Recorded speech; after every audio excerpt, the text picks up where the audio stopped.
নাজিৰাৰ পহুচিং প্ৰাথমিক বিদ্যালয়ত বৰষুণত তিতি পৰীক্ষাত বহিল কণ ছাত্ৰ-ছাত্ৰী। খবৰ ল'বলৈ আহৰি নাই শিক্ষা বিভাগৰ। যি সময়ত ছাত্ৰ-ছাত্ৰীৰ অভাৱত বহু চৰকাৰী বিদ্যালয় বন্ধ হোৱাৰ উপক্ৰম ঘটিছে, তেনে সময়তে ছাত্ৰ-ছাত্ৰীৰে ভৰি থকা এখন প্ৰাথমিক বিদ্যালয়ৰ অৱস্থা দেখিলে আপোনাৰো চকুলো ওলাব। এইখন শিৱসাগৰ জিলাৰ নাজিৰা শিক্ষাখণ্ডৰ অধীনৰ পহুচিং প্ৰাথমিক বিদ্যালয়। ৬৫ জন ছাত্ৰ-ছাত্ৰী অধ্যয়নৰত এই বিদ্যালয়খনৰ অধিকাংশ ছাত্ৰ-ছাত্ৰীয়ে প্ৰায় ২ মাহ ধৰি মুকলি আকাশৰ তলত গ্ৰহণ কৰিব লগা হৈছে শিক্ষাৰ আদিপাঠ। বৰষুণত তিতি দিব লগা হৈছে পৰীক্ষা।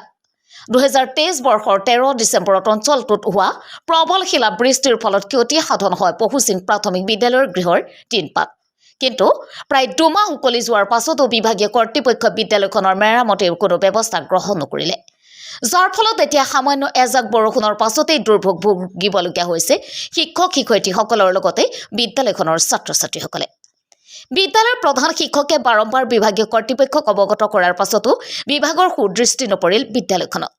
বিদ্যালয়খন অতি শীঘ্ৰে মেৰামতি কৰি পাঠদানৰ উপযোগী কৰি তুলিবলৈ বিভাগীয় কৰ্তৃপক্ষৰ লগতে চৰকাৰলৈ অনুৰোধ জনাইছে শিক্ষক-শিক্ষয়িত্ৰী অভিভাৱকসকলৰ লগতে ছাত্ৰ-ছাত্ৰীসকলে।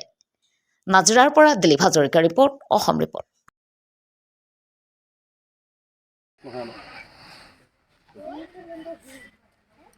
যোৱা ডিচেম্বৰ মাহৰ ১৩ তাৰিখে যিটো শিলাবৃষ্টি হ'ল, সেই শিলাবৃষ্টিৰ ফলত আমাৰ বিদ্যালয়খনৰ গোটেই সম্পূৰ্ণ বিস্তৰ ক্ষতি হৈছে। তাৰ বাবে আজিলৈকে আমাৰ ল'ৰা ছোৱালীবোৰ ইমান কষ্ট কৰি পৰীক্ষাত বহিবলগীয়া হৈছে আৰু বিশেষকৈ মিড ডে মিল খোৱাৰ পৰা বিৰত হ'বলগীয়া হৈছে। কাৰণ বিৰত ২০টা ল'ৰা ছোৱালীকে আমি মাতি আনি খুৱাবলগীয়া হৈছে, কাৰণ জেগা নাই। আৰু সেইখিনিকে কৈ এতিয়া পৰীক্ষাও আমি মন গ'লে এতিয়া এবেলা লৈছোঁ আৰু বৰষুণ দিছে, আকৌ সিহঁতক বন্ধ কৰি থ'বলৈ কওঁ, আকৌ পিছ মুহূৰ্তত পৰীক্ষা তেনেকৈ ল'বলগীয়া হৈছে।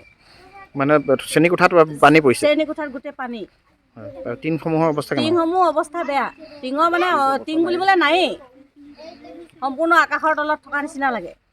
কি আহ্বান কৰিব আপোনালোকে? এতিয়া চৰকাৰক আমি আহ্বান জনাইছোঁ যে অতি সোনকালে আমাৰ বিদ্যালয়খনৰ যিখিনি বিস্তৰ ক্ষতি হৈছে, হঠাৎ টিংখিনি লগাই দিয়ে আমাৰ কণ ল'ৰা ছোৱালীখিনি ভৱিষ্যতৰ কথা চিন্তা কৰি আমাক অতি সোনকালে স্কুলখন বনাই দিয়ক। আমাৰ পৰীক্ষাটো আমি ল'লেও আমাৰ বহুত অসুবিধা হৈছে। পৰীক্ষা লওঁতে মাজে মাজে আমি বন্ধ কৰিবলগীয়া হয়। কিয় বন্ধ কৰিবলগীয়া হৈছে? বৰষুণ পৰি থাকে, ছাত্ৰ-ছাত্ৰী বৰষুণ পৰে, সকলো গাতে বৰষুণ পৰে, কাগজ পত্ৰ তিতি লোকচান হৈছে। কিয় হ'ল এনেকুৱা বিদ্যালয়খনৰ অৱস্থা? শিল বৰষুণ ধুমুহা আহিছিলে ১৩ ডিচেম্বৰ দিনাখন, যোৱা বছৰ। গতিকে তেতিয়া আমাৰ গোটেই ৰান্ধনি ঘৰৰ অৱস্থা বেয়া হ'ল। আমাৰ বিল্ডিং দুটা অৱস্থা গোটেই টিং ফুটোৱাই শেষ কৰিলে, কাগজ পত্ৰ তিতিলে। আমাৰ গোটেই কাৰেণ্টৰ যিবিলাক ফেন আছিলে, ফেনত পানী সোমাই গ'ল।